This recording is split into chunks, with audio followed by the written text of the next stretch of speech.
com a nossa roda de conversa com Elias de Souza, da Assistência Social da Prefeitura de Foz do Iguaçu. Boa tarde, bom dia, boa tarde, Elias. Eu nunca sei o que eu tenho que falar. Bom dia a todas e todos os ouvintes da Rádio Cultura, da Rádio Itaipu FM. Eu vou... Pode brigar. Não vou brigar. Me perdoe. Mais uma vez, meninas, muito obrigado pelo convite, pela oportunidade de fazer alguns esclarecimentos. Estamos à disposição. Elias, a gente te chamou aqui porque até um comentário entre nós aqui, como tem gente no sinaleiro pedindo dinheiro, pedindo ajuda, pedindo emprego, é impressão ou aumentou o número de pessoas? Quando a gente compara os dados de 2019, de 2020 e 2021, o número de pessoas não aumentou.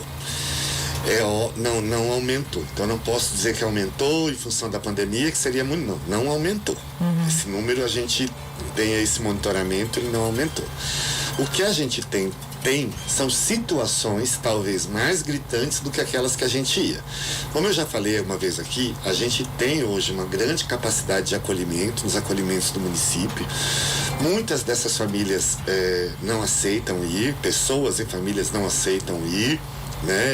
Esse serviço não é compulsório, a gente não pode obrigar uma pessoa a ir, tenta fazer o convencimento, até porque a gente tem condições melhores a oferecer do que aquela que ele está na rua. Agora, nós também já estamos identificando situações de charlatanismo, de golpe, pessoas negócio, que estão hospedadas em pousada e que vão para as esquinas para pedir. Quando o serviço chega para oferecer, e a gente vai monitorando, vai vendo, estão lá hospedadas em pousadas muito simples, mas estão lá e não aceitam os nossos serviços. Então, quando a gente fala que muitas vezes que a assistência social é profissionalizada para esses atendimentos, é porque a gente consegue identificar essas situações, encaminha para os órgãos competentes, até para que ninguém diga, tá lá a família não é atendida e vocês não fizeram nada, O serviço de abordagem social, aquele serviço que funciona 24 horas, não para um minuto atendendo, vamos lembrar o telefone 08.000 451407, liga para a abordagem social vai lá, faz a intervenção. Nós recebemos algumas denúncias, fomos verificar, comprovamos que de fato algumas pessoas estão indo se aproveitando nessa situação de transformaram num negócio, praticamente. Isso já foi, essa é uma discussão de muitos anos, a indústria dessa situação, que ela existe, nós não temos dúvida, mas assim, o que dá tranquilidade é que a gente tem uma capacidade de atendimento instalada hoje. Repito aquilo que eu sempre digo, nós temos regras. A partir do momento que aquela pessoa entra num espaço público, ele está sob a tutela do Estado, e o Estado neste momento somos nós, gestores, servidores. Então nós temos regras sim para minimamente promover uma convivência social, coletiva naqueles espaços, conseguimos garantir alimentação para essas pessoas, conseguimos garantir cuidado para essas pessoas quando necessário. Mas sabemos de todas as dificuldades, E muitos não querem sair da rua, não querem porque encontram, na sua avaliação, encontram ali possibilidades melhores. Nós tínhamos o desafio, quando assumimos a gestão, quando iniciamos, de ampliar esse número. Nós saímos de 60 vagas para 150 vagas. Com muita tranquilidade, eu digo, em espaços amplos, limpos, dois serviços que são nossos, um serviço, uma parceria com uma entidade, que é o antigo albergue noturno, que ficou fechado durante um tempo, que hoje é o albergue Lar Esperança. Então nós temos uma capacidade de atender. E quando chegam períodos mais críticos, como inverno, a gente consegue até ampliar essa capacidade de atendimento. Agora, o que nós não podemos fazer é obrigar as pessoas a irem. Exato. Óbvio, eu não posso permitir que essa pessoa entre com uma arma branca, com substâncias psicoativas, com bebidas alcoólicas, porque minimamente a responsabilidade da convivência coletiva e da até segurança é nossa, é da tutela do Estado. Então a gente sabe que é uma situação muito difícil, e aí nós também já temos encontrado essas situações em que, quando a gente vai averiguar mais a fundo, a gente vê que, infelizmente, sem generalizar mesmo, mas algumas pessoas estão transformando isso num negócio. E vocês também crianças nisso também. E usando até criança. E aí a gente gente já tem aí alguns encaminhamentos próprios do fluxo quando encontra essas situações para que outros órgãos tomem as providências. Estava comentando com a gente aqui antes da gente entrar no ar que vocês tiveram recursos cortados para a área, né? Como que vocês estão fazendo para equalizar essa conta aí? A assistência social, ela tem transferência fundo a fundo chamado em blocos. Bloco da proteção social básica, os CRAS, Centro de Convivência do Idoso, Centro da Juventude, e bloco da proteção social especial. CREAS, Centro Pop, Casas de Passagem, Serviço de Acolhimento de Crianças e Adolescentes. Nós tivemos um corte na proteção social básica de 62% e um corte na proteção social especial de 65%. Isso verba do governo federal que transferência do governo federal. Primeira parcela de janeiro veio com esse corte. Aliás, a única parcela que nós recebemos até agora. Quando falta o município que tem que bancar. O município tem que dar. O município tem duas opções. Você imagina o município pegar um serviço de acolhimento de criança e adolescente, que está lá com crianças com poder familiar destituído, seja temporariamente ou seja definitivamente. Não dá para abandonar. Não dá para eu ir lá para o serviço e dizer, para a entidade, para dizer, tira 65% das crianças, põe na rua, quando o recurso voltar, a gente chama de volta. Não é assim que funciona, né? Se eu quiser cortar convênio, termo de colaboração com algumas entidades, poderia fazer isso, né? Mas é responsabilidade com aqueles empregos, que muitas entidades usam aquilo para manter a sua folha de pagamento e ofertar os serviços que nós fazemos em termos de colaboração com ela. Nós estamos aí numa ampla campanha com a Frente Nacional de Prefeitos, Associação Brasileira de Municípios, né, para poder sensibilizar o governo federal para a recomposição desses recursos. E aí você tem que ir para a mesa de negociação com o prefeito municipal, com o gestor, para ampliar a cobertura daqueles serviços, para não deixar faltar, né? Nós estamos fazendo agora, semana passada nós noticiamos a aquisição de mais 20 mil cestas básicas, dia 19, a abertura dos envelopes, são 2.680.000 reais. Né, que não estavam previstos no orçamento, recursos próprios do município. Beneficiando pessoas que já estão cadastradas. Que já estão cadastradas. E aí o município acaba ainda tendo que incorporar mais esse corte de recursos que não é pequeno, não é lá o volume, mas é um que a gente pode, não de jeito nenhum, diz que não é importante. É que nem você falou. Então tem que fazer uma engenharia toda para manter isso tudo funcionando. É que nem você falou, Foz até está conseguindo, por enquanto, segurar a onda, mas tem município pequeno que não tem como fazer, não tem. E conforme, por exemplo, a gente tem períodos em que a pandemia do Covid se agrava, em que o município também tem que ampliar suas ofertas em saúde, né, os seus mecanismos de atenção na saúde, e tem hora que assim, você está lá sentado com a planilha da assistência do lado, são as duas áreas mais demandadas, assistência e saúde, a planilha da saúde do outro, e a cabeça minha, da secretária, do prefeito, de outros secretários que nos ajudam, Fazenda, fica ali a gente olhando aonde é que a gente consegue para manter. Porque uma pessoa até falou esse tempo, não, mas dispensa as entidades. Tá bom, quantos trabalhadores e trabalhadoras serão dispensados? Isso é de fato economia? Isso não volta para o município na forma de demanda de uma outra forma? Então a gente tem que ser muito racional na hora disso. O governo federal mandou no ano passado um importante recurso que foram para os atendimentos emergenciais. E nós tivemos emergências, tivemos que ampliar atendimento, acolhimento emergencial, aquisição de EPIs, melhorar a qualidade nutricional de entidades. E esse recurso emergencial foi para isso. O recurso do dia a dia, nós estamos sofrendo corte, mas nós continuamos trabalhando. O FUNCriança agora vai ajudar essas entidades, né? Muitas entidades que estão precisando também, né?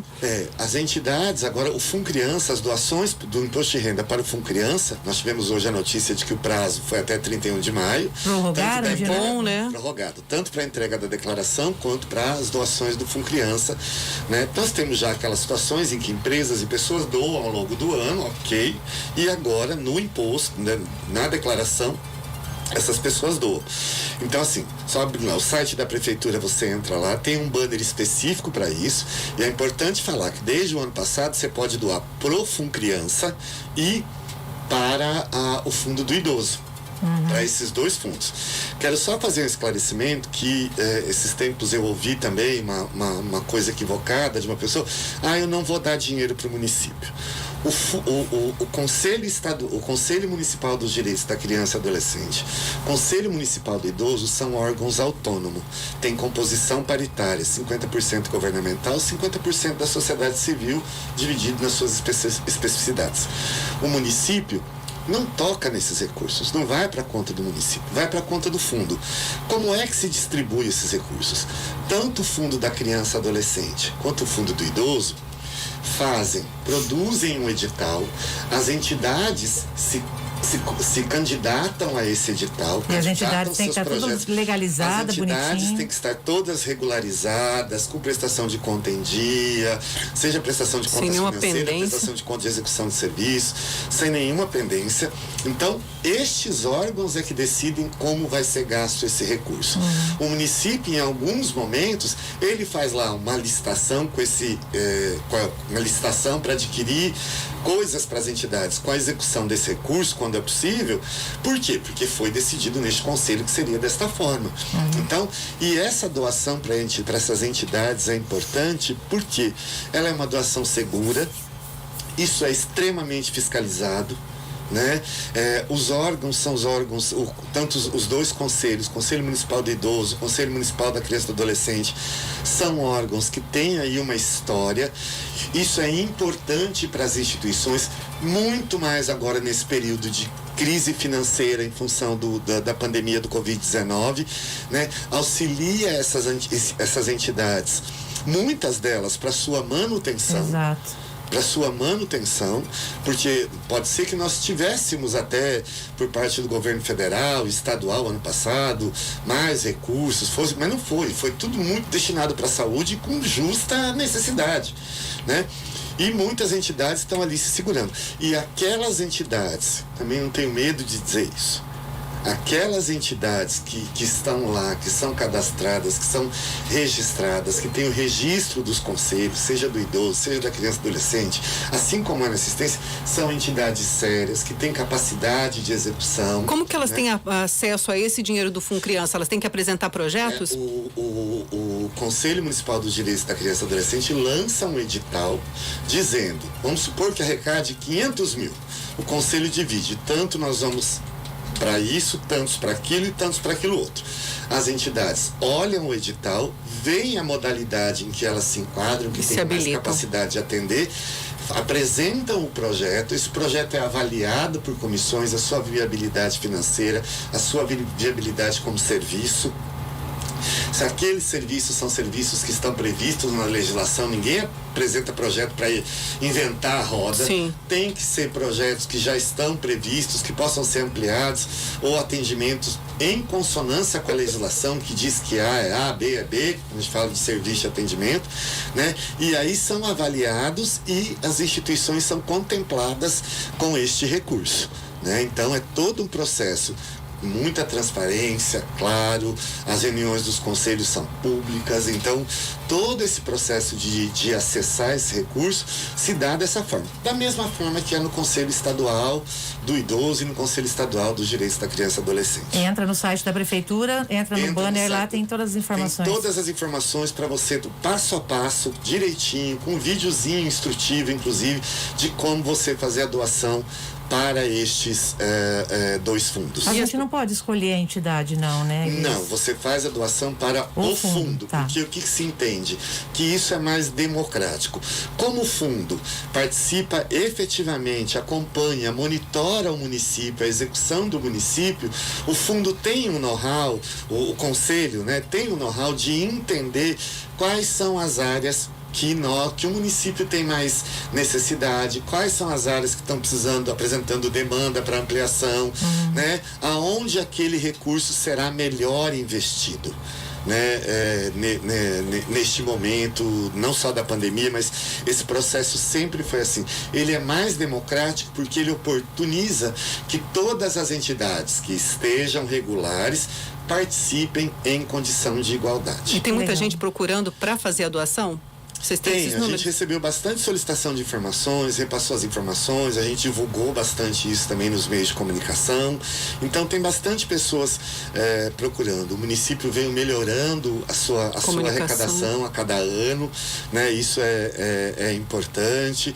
A gente tinha uma arrecadação pequena, mas em 2019, por exemplo, nós fomos a 4ª arrecadação do estado, né? Então isso para nós é muito importante, porque a gente vem de um processo, como eu já disse aqui, de recuperação da assistência e da credibilidade dessa política aí por uma série de questões de anos aí, né? Então isso significa que as pessoas estão enxergando segurança, né? E doar dessa modalidade para o fundo, e que você doa para o fundo, depois isso é feito por forma de um edital que é transparente, que é público, que todo mundo pode ir lá olhar. Por exemplo, ações de prevenção à exploração sexual de crianças e adolescentes, vai destinar 150 mil.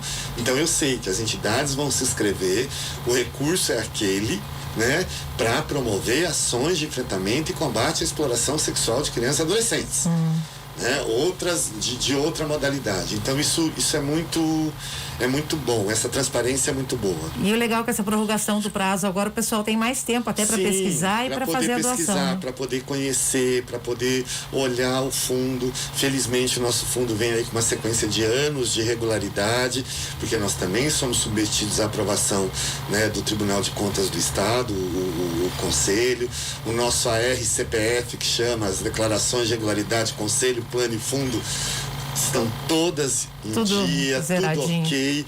Então essa doação é muito segura, e quem agradece ao fim e ao cabo, em última instância, é a população de idosos do nosso município, é a criança e adolescente, que com essas doações permitem que a rede de proteção integral à criança e adolescente e que a rede de proteção ao idoso que tem se formado no nosso município ampliem a sua capacidade de ofertar proteção, sem fugir. E isso não significa em nada, também é importante esclarecer que o fato dessas doações irem para o fundo retira a responsabilidade do município com seu compromisso com seus investimentos. Não ajuda mais, né? Isso só ajuda e amplia. Maravilha, Elias. Queria te agradecer mais uma vez. É sempre bom recebê-lo aqui. Quando comprarem as 20 mil cestas e começar a distribuir, avisa a gente que a gente compartilha aqui também. Também eu sei que vocês estão aí com um tempinho, conheço vocês ali, mas assim, pedir para as pessoas, eu sei que é muito difícil pedir paciência para as pessoas, mas para as pessoas entendam que neste momento as pessoas estão indo no CRAS, saem notícias falsas, desespero, as pessoas se aglomeram, a gente sabe do desespero das pessoas, mas eu quero, e vocês acompanharam desde o ano passado nós fizemos aquisição de 60 mil, vocês sabem que nós mudamos não só um ano fiscal, nós mudamos um ano de gestão, ainda que seja continuidade, a gente tinha um outro nível de procedimento para fazer, né? Foi feito, e nós vamos passo a passo ampliar novamente essa cobertura ao longo desse ano. Maravilha, então, Elias. Obrigada, tá? Galera, agora 1 em ponto, já estouramos o nosso horário, mas quando o assunto é bom, vale a pena, né? E amanhã agora, estaremos de volta. Agora a gente vai almoçar aqui o nosso lanchinho, tá bom? Um abraço, obrigada pela companhia, por compartilharem aí com a gente essas informações, e amanhã às 8 estamos aí na Supermanhã Itaipu FM. Fui! Tchau!